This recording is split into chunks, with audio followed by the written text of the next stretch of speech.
Welcome to Getting Rich Together. I'm your host, Shama Bunton. This show was born from my own journey. Coming out of a divorce, I reached out to 50 women to talk to them about money. 95% of them did not want to go there. That's when I realized we need spaces where wealth isn't hidden in silence, but shared in possibilities. Here, you'll meet women from all backgrounds, trailblazers, risk takers, visionaries, each expanding what wealth can look like. This is your place to be inspired, to discover new pathways, and to remember that we rise by building wealth together. Getting Rich Together is a Wealth Catalyst production. At Wealth Catalyst, we bring together education, networks, and great opportunities for women to build wealth and change the world. Now, on to today's show.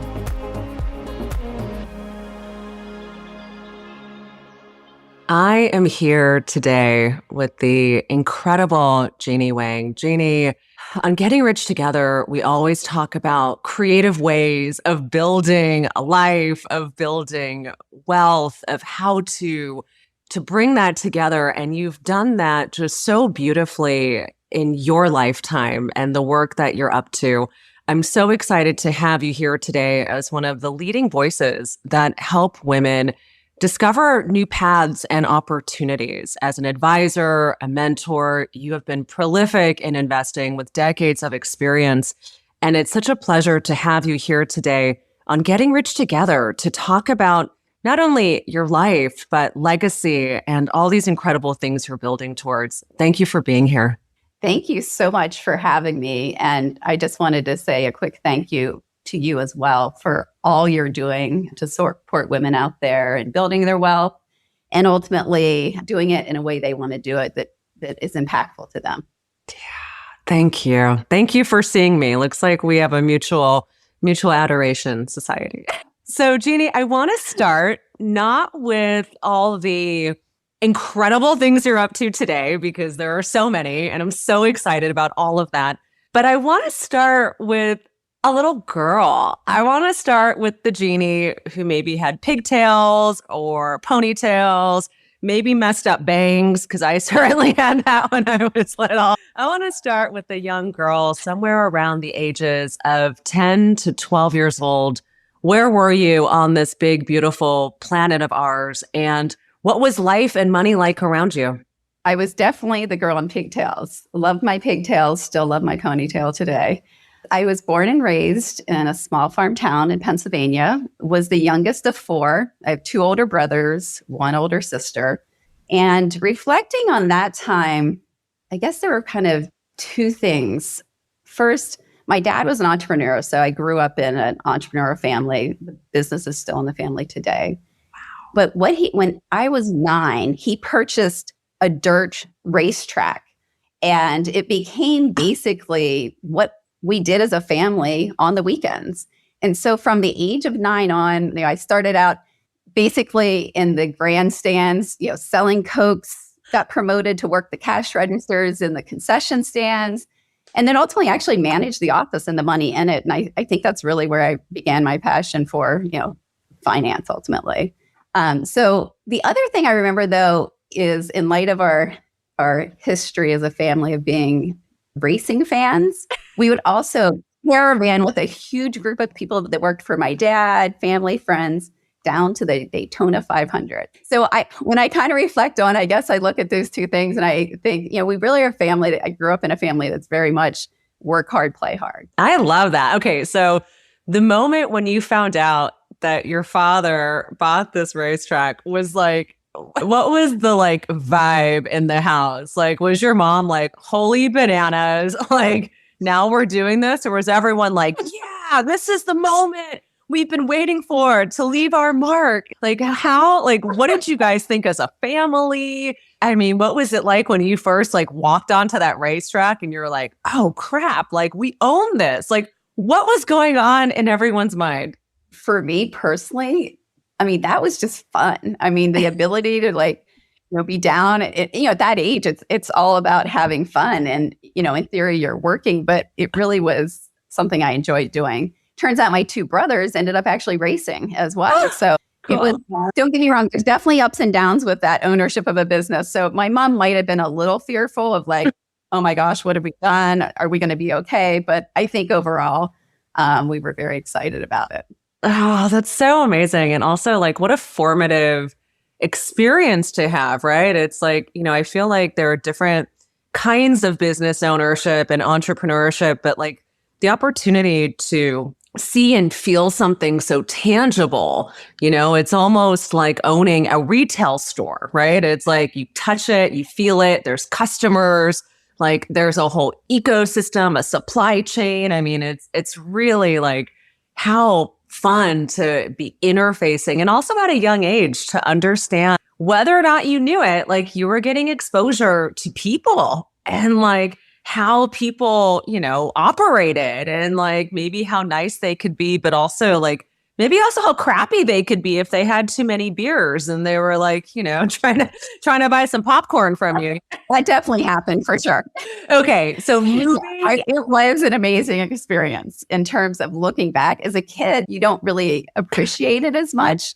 It was a job some weekends fun. It was a whole community of people. Like we had a whole family of people we knew down there. So it was an adventure for sure. Oh my God, I love that so much. And so moving into the high school years, were you, heads down, focused in your books? Were you like, hey, I'm hanging out at the racetrack and hanging out with all the cool kids?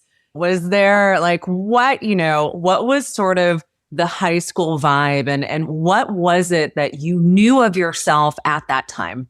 Well, first of all, just to kind of map out the high school, like I mentioned, it was a small farm town. Like my class was 70 people. So it was very small.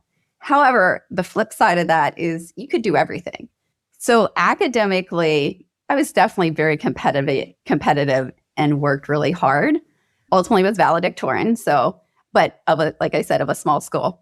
Then as far as everything else, I did everything. So I was in sports. So it was volleyball, basketball, track. There were the 3 sports available to girls at the time.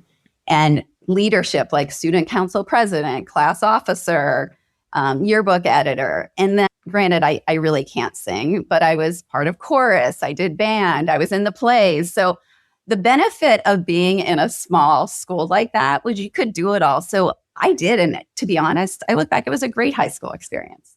I love that. I also love the permission to suck. It's like, I'm going to try all these things and I may not be great, but I'm going to do it because I can. And I feel like it and I want to try, I wish that I had more of than I was in high school. I feel like I was like a scaredy cat who was like, man, can I do this thing that I'm already not great at?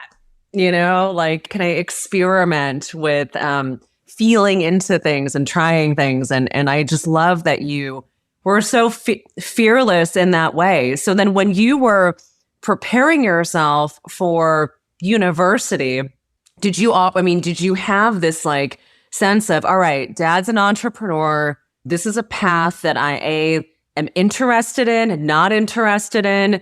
Did you have the experience of entrepreneurial family as one of stability? And this is a family infrastructure where I can see entrepreneurship modeled in a stable way.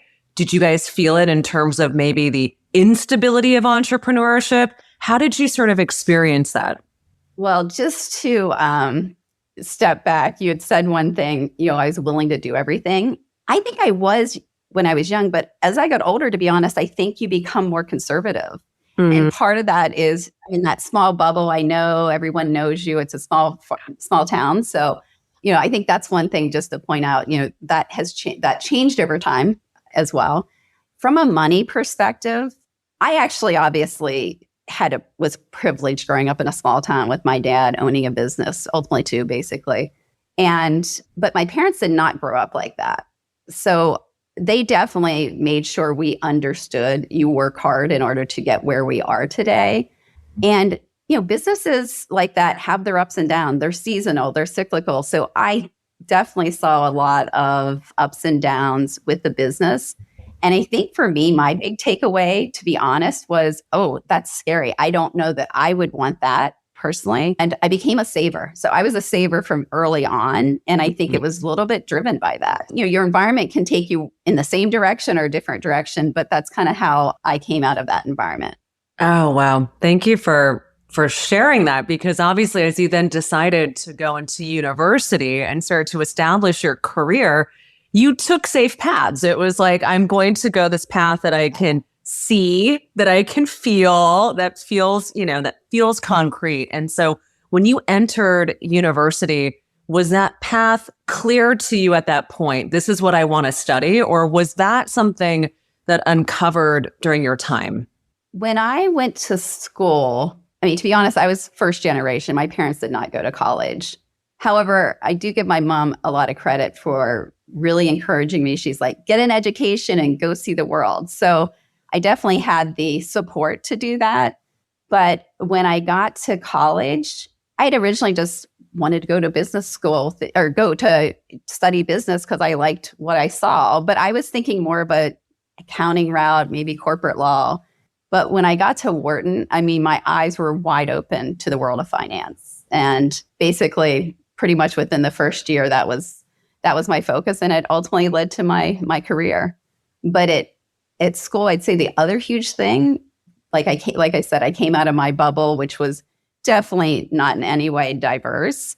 And the school was amazing in terms of diversity. I met people from all over the world, including my husband. That's why my last name is Wang, even though I may not look like a Wang. And when you were then, I mean, obviously, like finance is big and broad. I remember when I first started, when I was in university, and all of a sudden it's like the world starts to compartmentalize itself, and you're like, oh, there are these categories of things, and then there's the fine tuner things. And I cannot think of an industry that has so many different kinds of jobs and specificities and specializations. And talk about like, you can have like 10 micro certifications in one specific thing in finance. So as you were then starting to narrow down what these different chunks were looking like, and ultimately getting your first job, right? How did you sort of decide that this was going to be the area that you were going to start working in? Well, I definitely wasn't in any way thought for, even had that perspective that you laid out there. I think when I was at Wharton at the time, the hardest job to get was investment banking. And so I'm like, okay, that's what I'm going to try to do. And so, to be honest, that's where I landed. My view was if I can get that job, that's where I was going to take myself, and ended up ultimately having 2 offers and pursuing it from there. That's wonderful. And so when you got those first offers, did you have any sort of inclination around, let me negotiate for something? Was it, oh, thank God I graduated and have all these job offers? And like, I don't know. I mean, I remember trying to get a job like as I was graduating, and I was like, oh my God, I need to get this job. And here you are so young. And it's like, we feel like the whole world is on our shoulders and yet we're babies. But like, how did you sort of start to think about early on sort of salary, location, what the offers were, and what ultimately led you to picking your first job? That's a really good question. I would say we were very well educated on the idea of negotiating. Everyone talked about salaries, that led a lot of people there to want to do investment banking. I ended up with 2 offers. One was the highest paying job, one of these boutique investment banks that was definitely a very much sought after job. And then I also had an offer from a very reputable investment bank, but more middle of the road in terms of salary. I ultimately did not take the highest paying job, and definitely did a lot of work and talked to a lot of people in that process once I had the 2 offers, and ended up going with the offer that gave me several things. One, I couldn't negotiate the actual salary. They're like, we can't do that. Everyone coming into the program has to have the salary. But the guy I was negotiating with is like, but you could ask for a signing bonus.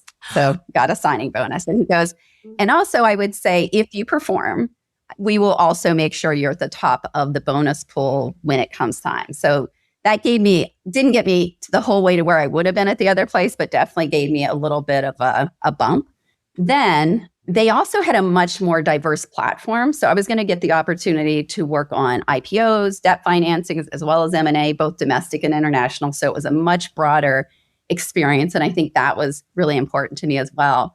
And the third thing is they had a slogan at the time called "It's the People."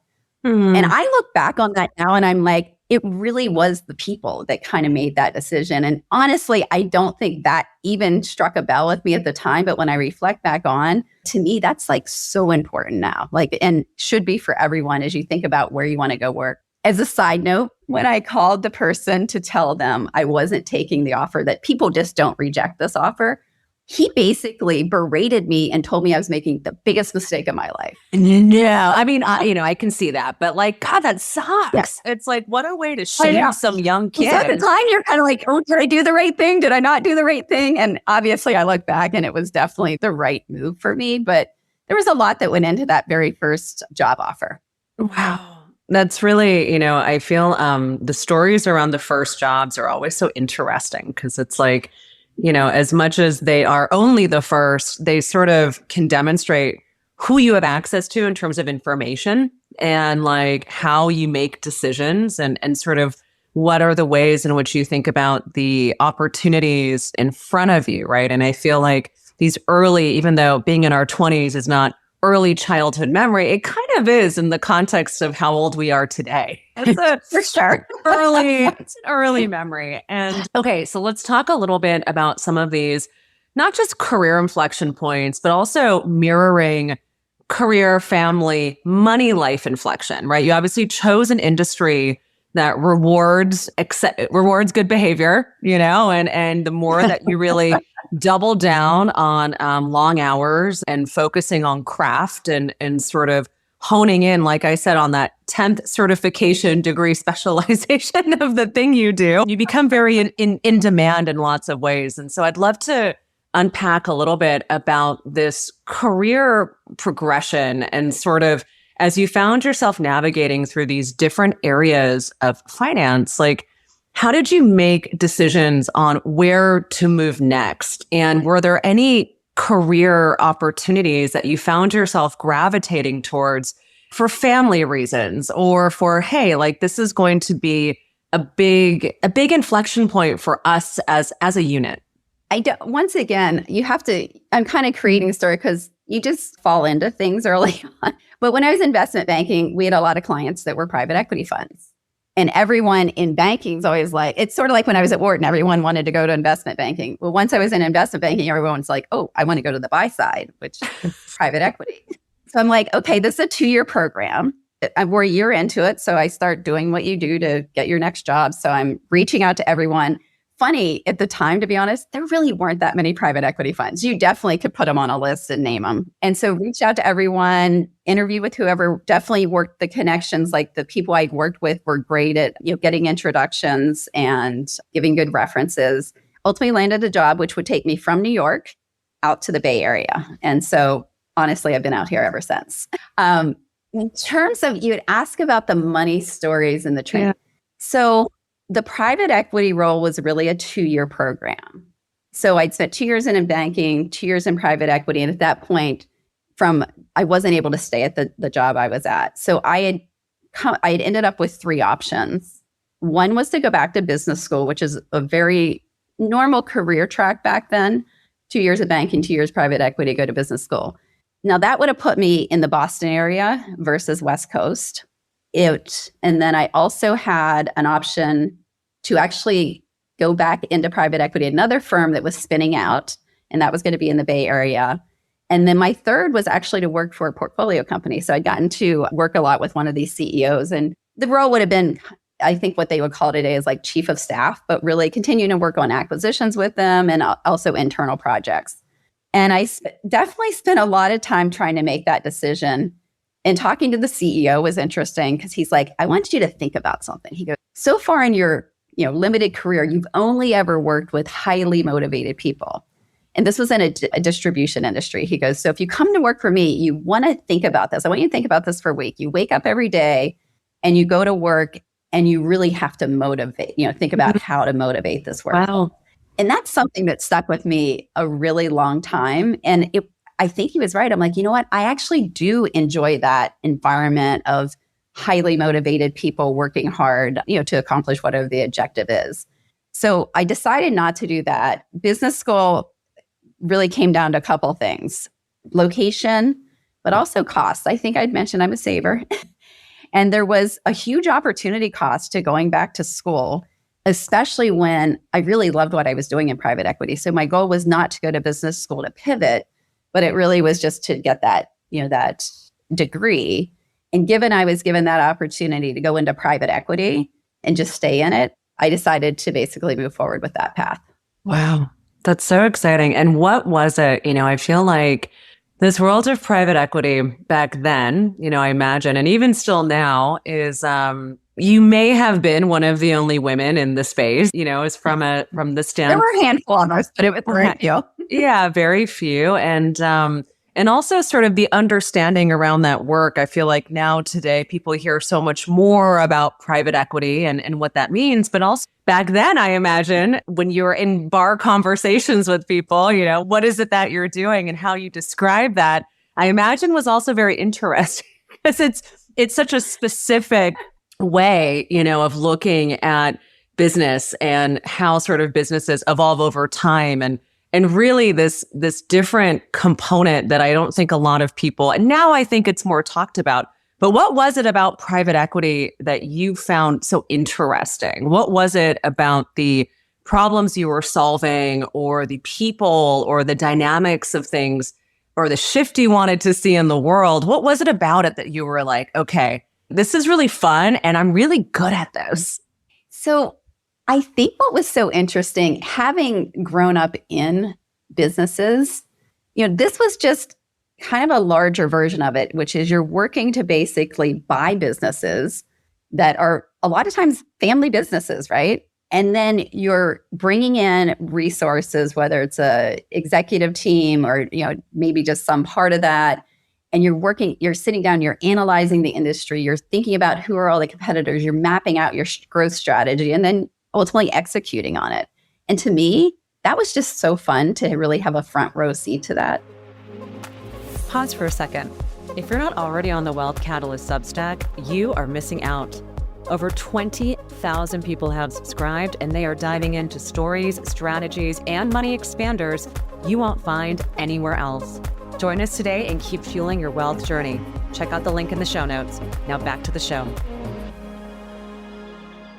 It's also like such a wonderful place of working, I think, with people. You said earlier about, it's the people. And I think, when you're creating these opportunities, ultimately you're affecting people's lives in really material ways, right? A small business and like alleviating a founder from this, what are we doing with this company? Or whether that's saving a large company so that the employees end up having a better future or more opportunities. I feel like there's this word of possibilities that sort of open up when all of a sudden there's another organization that's like, hey, we're going to do something different here that maybe you hadn't considered, or maybe you've considered but didn't know how or when it would be possible. And so I think there's something really interesting about that.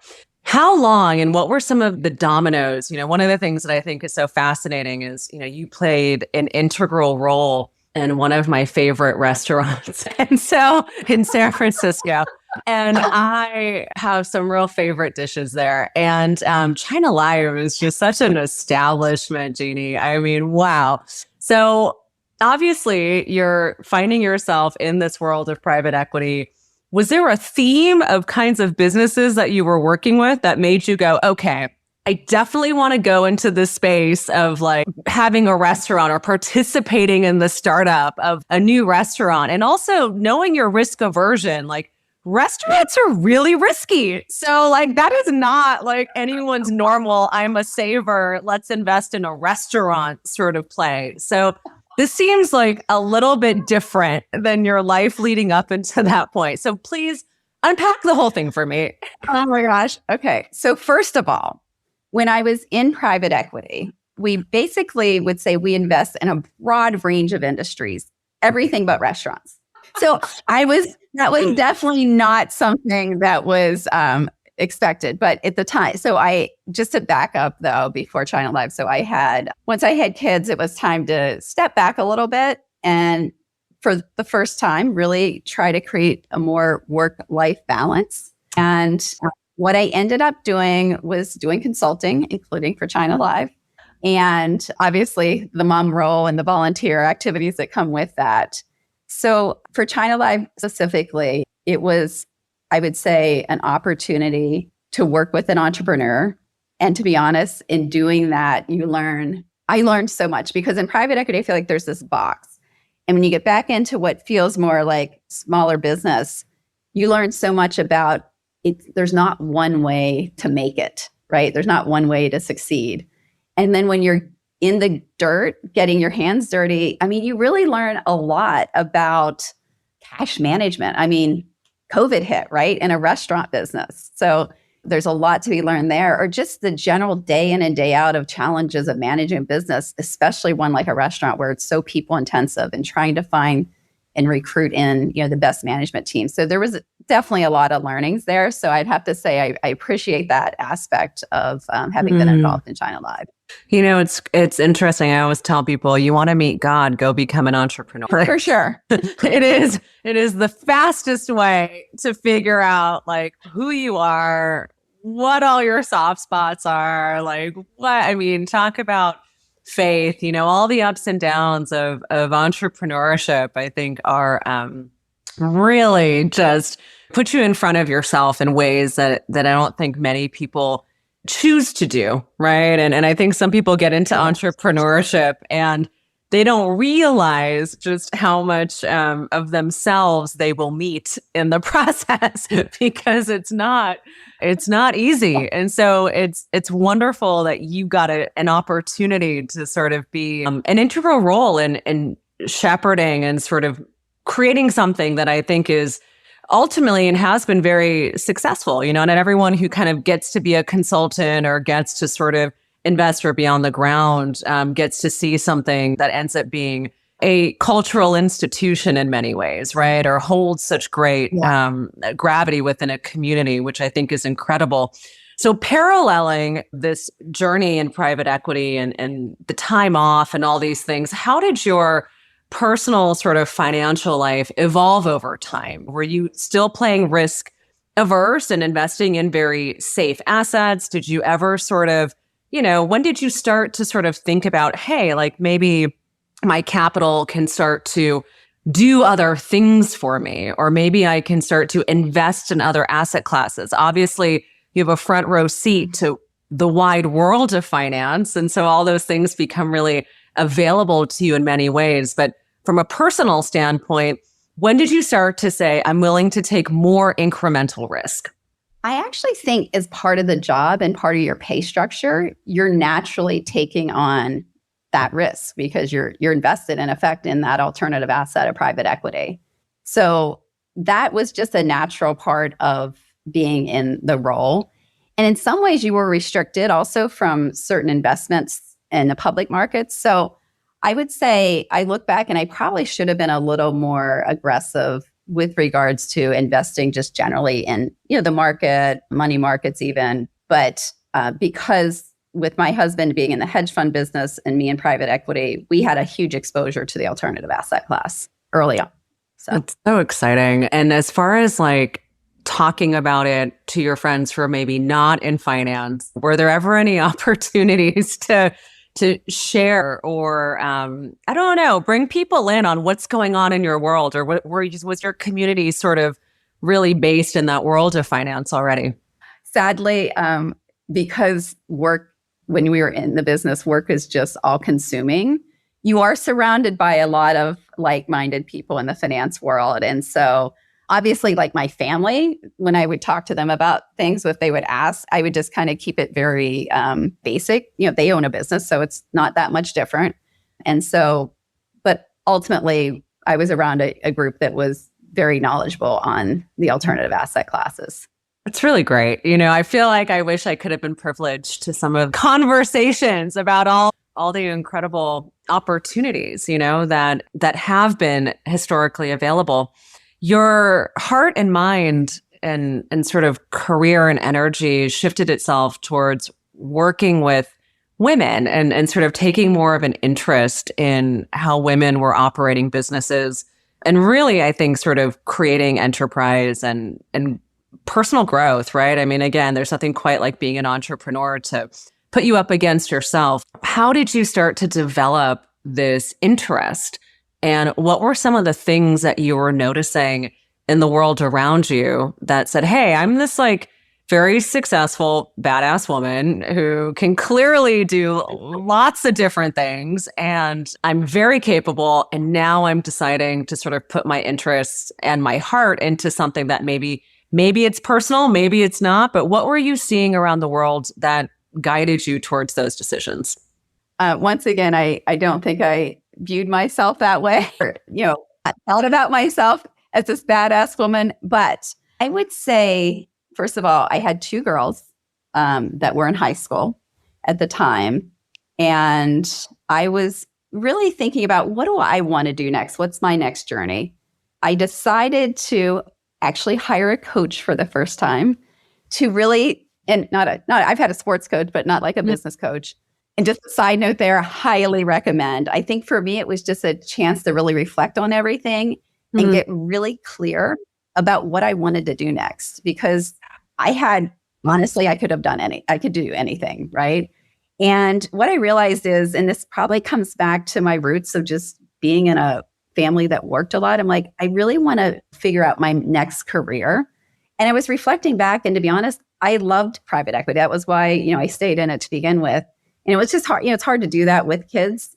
But I started to explore this asset class called the search fund industry. And we personally made an investment in someone who runs a fund doing what I'm doing now, but without a gender lens.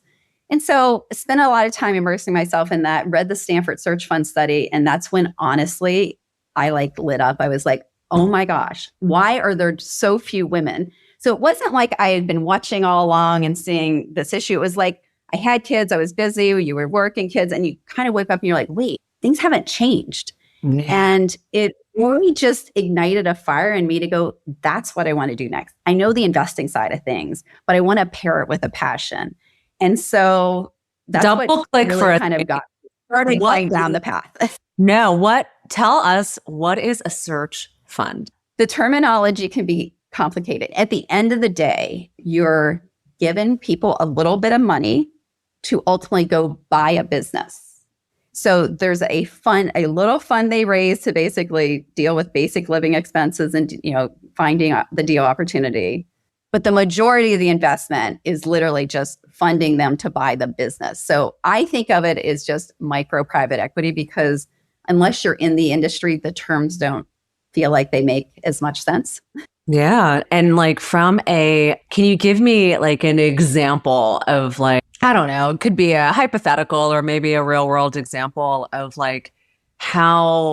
what this process might feel like or look like for someone. I feel like the women who are listening to this show are like, man, I'm curious about what's next maybe in my life, or I'm interested in, maybe buying a company or doing something different. And not everyone necessarily wants to build a business from scratch, and wants to sort of do that 0 to 1.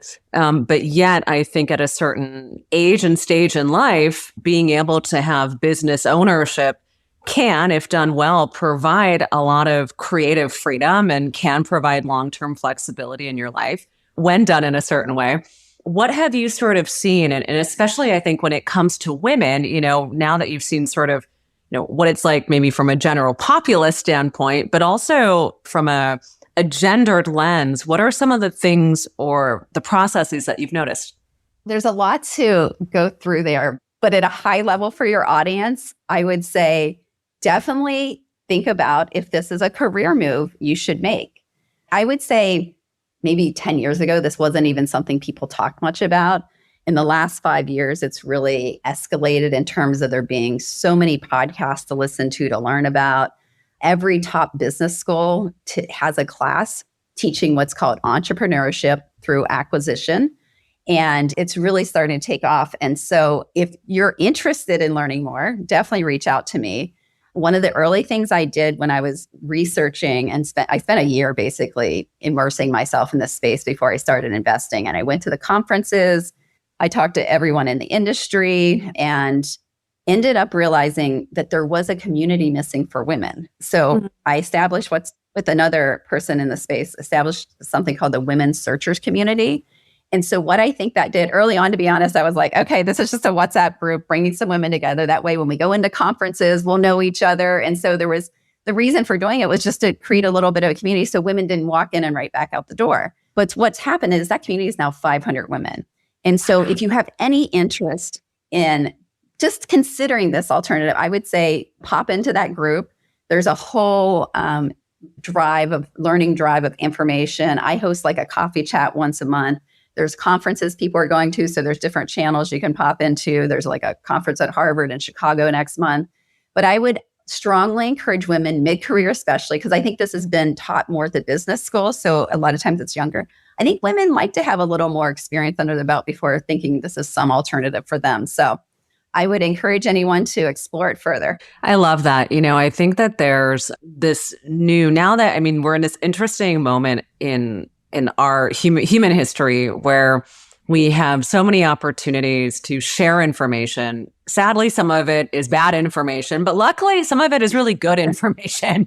And so when it comes to bridging, one of the things I believe so much in is bridging our wisdom. How do we sort of take these things that we're curious about, want to learn about, and create opportunities to share and learn with each other, creating a community for women who are like, hey, I'm curious or want to learn or talk to other women who have done this. Because obviously through that gendered lens, you're looking at it usually not just from, hey, this is my next business move, but also like, hey, maybe I'm thinking about the next 25 years, the next 20 years before I want to retire. Or maybe I'm thinking about what does this look like to have this business as I maybe put my kids through college, or all these different nuances that I think certainly women will take a second or third sort of look into something, not just as it reflects on their career, but also on the totality of sort of who they are in the world and how they show up. So I think there's a lot of thoughtfulness there. Move in your life to create initiatives and to build ecosystems around this, to me, feels a lot like a legacy. And it feels a lot like Jeannie's going to leave her mark on this world through impacting hundreds of thousands of humans to be able to think bigger for themselves, take ownership over new opportunities in their lives. And, when we create business, I think one of the most interesting and important things is that, we own businesses, have businesses, but it's not just about us. We also impact the lives of so many people who work for us, and sort of being the right business owner, I think can have incredible effects on communities and families. But talk to me a little bit about thinking of your life from, let's say, a young age of 102, like looking back on legacy and this body of work, Jeannie. What are you building? What is it you want to be able to reflect back on? Haven't you heard my story so far? I just kind of fall into these things. There's not usually a master plan, but I do have to say, just actually listening to what you just said, at some level, I get so excited about supporting women in business. I would love to see more women owning and operating businesses and benefiting from that financial impact. But I don't disagree with you, especially small business in the US. It has so much ability to impact the world. And if you look at like everything that's going on today, I think the more you have female leaders, there's a lot of stats out there to say women actually outperform. Not only will the returns come through, but I think the environments they create, the culture they create, the culture for their employees, but also their communities. I really think there can be a huge impact from that. And I'm just a little cog in the wheel, but that would be now that I thought about that would be the legacy I'm looking for. Jeannie, big cog. Be a big cog, not little cog. This is big cog stuff. Yeah. I love that. As obviously, as a mother and someone who is hands-on with their family, how do these sort of conversations around finance or possibility or personal finance, you've spent your whole career understanding and being in and around money. How have those conversations made their way to home? What does that look like as you guys, and I know your kids are out of the house, but as you guys used to sit around the dinner table or have conversations around college or other decisions, how did you sort of weave in your understanding of money into those moments? Parenting's a hard job, right? So I will tell you the things I attempted to do, and hopefully some of it stuck. But starting in middle school, the whole idea was there's chores. We will pay for your needs. I gave them a budget for their clothes. And to be honest, I was hands off. I'm like, you buy what you want to buy. And I was not the clothing cop as they walked out the door. But I also was like, but if you want anything beyond that basic need, you need to earn it. So they had ways of earning money to basically support whatever their wants were. Then this actually ended up being a positive of COVID. We got a chance to have a family investing competition, and 2 of the grandparents joined in as well. We all picked 5 stocks, and the goal was to see who was going to win the competition. And there was, the ups and downs throughout the year. But I think it was a great experiment to allow them to just realize you can do this, right? Put it in and see where it goes. But probably, to be honest, I don't take any credit for this. They went to a high school that offered this applied math class, which is basically financial literacy. And I had so many great conversations from them coming home and talking about what they were learning about in that class that I have to say that was probably the most impactful thing. And specifically, I look back on that and I'm like, oh my gosh, my hands are kind of full right now, but I do strongly believe in financial literacy. And I think every kid should go through the class that they got the opportunity to go through. How incredible. To be able to have that in school, I always felt like I missed the class. I was like, where was the class? Oh, I think people know it's not out there. It's just not offered.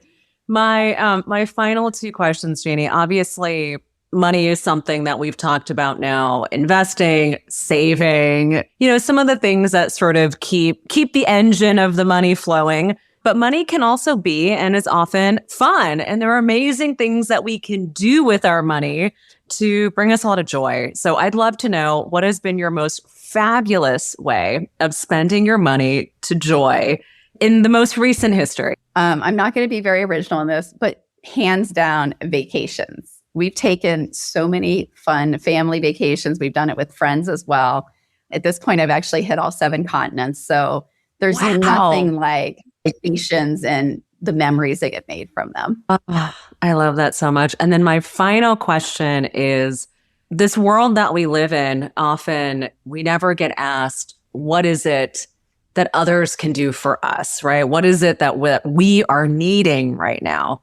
And I'd love to ask you, what is it you're calling in right now? What is it that you're needing?